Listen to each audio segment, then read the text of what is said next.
Hi, good afternoon, everyone, and very warm welcome to today's webinar.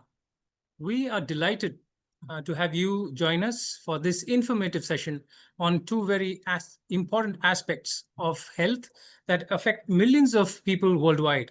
Our first topic would be metabolic syndrome and how it affects our health, and it will be led by Dr. P. Ravi Kiran, who will shed light on the clusters of conditions that increase health risks and share insights on prevention and management.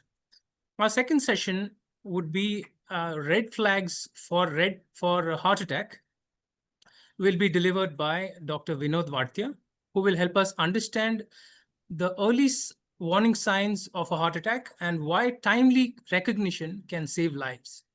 We encourage all of you to stay engaged, take notes, and use the Q&A session at the end to ask your questions directly to our experts. So let's get started by welcoming our first speaker, Dr. P. Ravi Kiran. Before we go ahead, I'd like to introduce him. Dr. P. Ravi Kiran, who's a general physician and diabetologist, is a dedicated doctor specializing in the prevention and management of diabetes and metabolic disorders, with a strong emphasis on improving long-term health outcomes. So let's welcome Dr. P. Ravi Kiran. Please go ahead, doctor. Good afternoon to all. This is Dr. P. Ravi Kiran, general physician and diabetologist, who have been working at Onus Robotics Hospital for the past 2 years. For the past 2 years, what we have seen in our patients is there are many patients who don't know what is the problem they're suffering with. Some people think that the sugar is a culprit, some people think cholesterol, some people think obesity, but the root cause for all of this is metabolic syndrome. So let's discuss what is metabolic syndrome and how can we address it. Why knowing about metabolic syndrome is important for us and what are the changes we can do for ourselves to protect ourselves. Let's get into the discussion.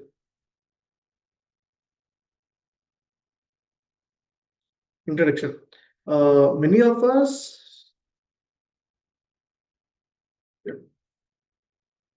Many of us know about diabetes, high blood pressure, obesity separately, but when all of this comes together, that's what we call this as metabolic syndrome. What is metabolic syndrome? Whenever a person suffers from more than one of the above conditions, diabetes, high blood pressure, obesity, then it's called as metabolic syndrome. It's a cluster of conditions that occur together. Those can be as simple as even increased waist circumference, high blood pressure, high blood sugars, high triglycerides, and low HDL cholesterol. HDL cholesterol is the good cholesterol which is low in quantities. How do we define metabolic syndrome? If a person has only one of the above conditions, he is not labeled as metabolic syndrome. But if he has more than three, if he has increased waist circumference, high blood pressure, and high sugar, then we will identify the person as he has been suffering with metabolic syndrome, and he can be treated better in that way. What are the measurements? We as South Indians, we are a bit different from the Caucasians or the West population. So we have to be more specific in our circumferences. See, abdominal obesity, where the waist circumference is more than 90 centimeters or 35 inches for males. The male has a abdominal waist circumference of more than 35 inches, then he can be considered as a abdominal obesity. For females, the same is the case when it is more than 31.5 inches or more than 80 centimeters. When the waist circumference is more than 80 centimeters, there can be abdominal obesity. In high blood pressure, the systolic or diastolic or both can be high. Then also that's a parameter for high blood sugars. High fasting blood sugars of more than 100 and high triglycerides. There is no mention of LDL cholesterol. Please look into it. LDL cholesterol is not considered a part of metabolic syndrome, but high triglycerides, which many of us ignore. We are not concerned about the triglycerides. If the triglycerides are more than 150, or you are already on treatment for any of these conditions, that also counts as a part of metabolic syndrome. Why is it important? Metabolic syndrome affects 1 in 3 urban Indians. So this is one of the most alarming state, because as a population of more than 100 crore, 140 crore, 1 in 3 people affecting with metabolic syndrome is a major health hazard for all of us. It affects our lifestyle, it affects our lifespan, our morbidity and mortality also increases very rapidly, because whenever a person is having metabolic syndrome, the risk of him having conditions which are fatal and which are morbid increases rapidly. A person who has metabolic syndrome has 5 more risk than the normal population to develop type 2 diabetes, whereas the risk for heart attack and heart stroke, brain stroke increases 2 to 3 times. That means any person with 1 in 3 people having metabolic syndrome with such high risk puts our entire country at risk. Even the heart rate and heart attacks and brain strokes, they carry a lot of morbidity. Even the mortality is a bit low with the latest advances, but the morbidity is too high. When a person has stunting at age of 55, 60, he cannot be able to do full productivity work for himself and for the nation. So these fatty livers, PCOS, kidney disease, these all are some things which we are seeing more in the population, especially the fatty liver and PCOS. We are seeing in the younger population, 35 years, 40 years, 25 years. These are the age group who are presenting with fatty liver and PCOS. They are not knowing the significance, because if you are not able to address that now, they will end up into metabolic syndrome and BP and sugar in the near future. It's also silent killer because most people don't feel any symptoms. Causes and risk factors.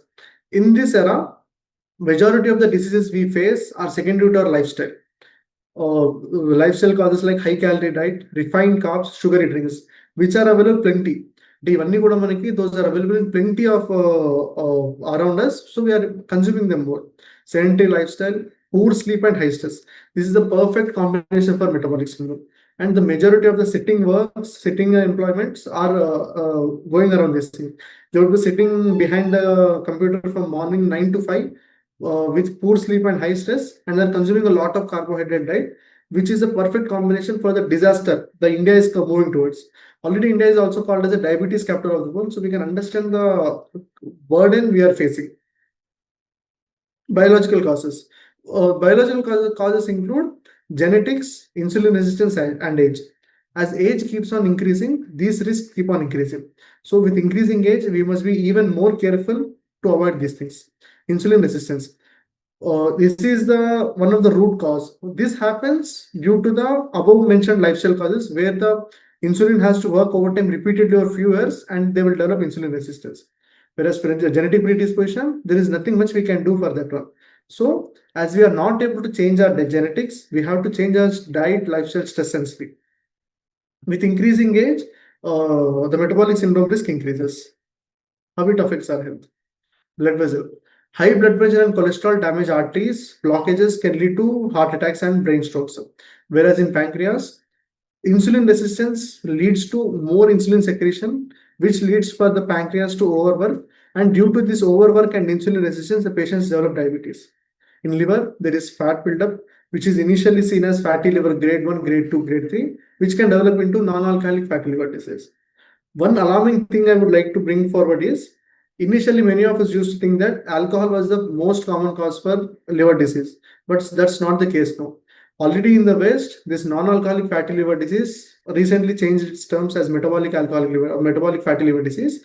But this non-alcoholic fatty liver disease is the most common cause of liver failure in the West, and it is rapidly coming to the first position in the East. So we have to be very careful about these things. In kidneys also, due to the high blood pressure and high sugars, there would be kidney damage, where the patients would land up in chronic kidney disease, and they would be dependent on dialysis and all other things for their survival. Hormonal systems, PCOS. Many of the young females whom we are seeing now as a part of infertility, they are already having grade 1 fatty liver with PCOS, which all of these are secondary to the insulin resistance and on the metabolic syndrome, which are caused by the diet and lifestyle. Essentially, metabolic syndrome is a warning sign before bigger diseases. Prevention and reversal. Healthy diet. Always remember, healthy diet and exercise are the cure for majority of the illnesses. 80 to 90% of the illnesses which we are suffering from now are treatable with healthy diet and exercise. Healthy diet includes more vegetables, more grains, whole pulses, and nuts. We advise a simple rule. Whenever you're eating 1 cup of rice, consume it with 2 cups of curry. 1 cup of brown rice with 2 cups of curry would be able to make us reach satiety faster with low carbohydrate, high fiber, and high vitamin rich diet. That is one tip we advise to all our patients. Reduce things which are present in white color. White rice, sugar, salt, which are all in white color, we would advise you to avoid. Apart from that one, sweets, bakery foods, fried snacks. All these oils, all the foods which are processed foods. which are available to us in a packet form, which are available on the shelves. These all are meant to be stored for at least 2 to 3 months. And for them to store, they will add salt or sugar for to increase the shelf life, which are causing more danger for us. Also, as we have already discussed in our previous webinar, which is available on YouTube now, oil consumption. Oil has to be very carefully selected. There are many people who are going behind the oils which are new to the market, olive oil and all those things. But groundnut oil or rice bran oil is better for Indian counterparts, and the quantity each adult person shouldn't consume not more than 500 ml per month. We have seen elderly people or more 50 or 60 years of age people who are consuming more than 5 times the normal permissible limit of the oil. The oil per month for a single person is 500 ml. For a family of two, 1 liter is the maximum that would be advised per month. I have seen families who have been using 7 liters, 8 liters of oil per month. We have to cut down all those things. And oil is the invisible calories which could cause a lot of harm for us. Exercise at least 150 minutes per week. This is the least amount of exercise which we advise. If you are willing to go more than 200 minutes, 250 minutes per week, that's entirely permissible and it's advisable. But minimum of 150 weeks per minute is advised. Strength training 2 to 3 times a week. Strength training is one aspect which many of us, especially Indian population, don't know about it and don't know the importance of. A muscle, if it is stronger and it is bulkier, it will use more sugars. So resistance training only lead to bulking the muscle, whereas cardiovascular exercise may not lead to bulking the muscle, and even sometimes you, when done improperly, can lead to the wasting of muscles also. So exercise training, strength training, resistance training is one of the most important core thing in metabolic syndrome reversal. Lifestyle. Stress management and sleep are also one of the most important things. I've already mentioned you there are of the five things: genetics, diet, sleep, stress, and lifestyle. Genetics is the one thing which we can't control. So the stress and sleep also we have to be able to address them properly to get a better thing. Sleep at least for 6 to 8 hours, 7 to 8 hours. If the increasing is the sleep duration, the quantity reduces. So 7 to 8 hours of sleep is also sufficient. Whereas for stress management, there are many exercises. Our elderlies, our ancestors developed very good systems like breathing exercises, yoga, meditation, pranayama, which have been shown effectively to reduce stress. Apart from these things, there are also many breathing exercises like JPMR breathing exercise, which would help us reduce stress. Apart from these things, quit smoking and reduce alcohol. I would advise you to quit smoking and quit alcohol, because these two are some things which a person develops addiction to and won't be able to come out. And these in turn cause you more stress when you are not on those things. The good news is, with early changes, metabolic syndrome can be prevented and in many cases completely reversed. Conclusion and take home message: metabolic syndrome. Cluster of risk factors, not a single disease. Always remember, metabolic syndrome is a cluster of risk factors. There is no cure, there is no medications, there is no tablets for metabolic syndrome, because it's a cluster of risk factors and it's not a single disease. It greatly increases the risk of diabetes, heart disease, stroke, fatty liver, and kidney problems. Early detection and lifestyle changes can save lives. Early detection and lifestyle changes can save lives and also increase our lifespan, at the same time reducing morbidity and mortality. Closing line for all our audience: if you have a family history of diabetes, obesity, high BP, get screened. Prevention is always easier and better than cure. This is one thing I would like you to take home. Thank you. Thank you, Dr. Ravi Kiran, for such an interesting session. And I'm sure everyone would be taking away very positive messages, and that would be helpful for everyone in today's world, where all these metabolic syndrome diseases are very common. I'd like to pose a couple of questions to Dr. P. Ravi Kiran, who was leading our initial first session. Doctor, my first question is, how is metabolic syndrome linked to diabetes and heart disease? That's a good question, sir. Diabetes, hypertension, high blood sugar, high blood cholesterol, and obesity all are secondary to insulin resistance. Insulin resistance is the root cause for all of these problems. Even metabolic syndrome, which we label, is also secondary to insulin resistance only. So, in that way, diabetes and metabolic syndrome are linked to insulin resistance, which is the root cause. Thank you, doctor. Another question for you is, what immediate steps or what do you say? Are there any visible signs or symptoms people should watch out for metabolic Uh, syndrome?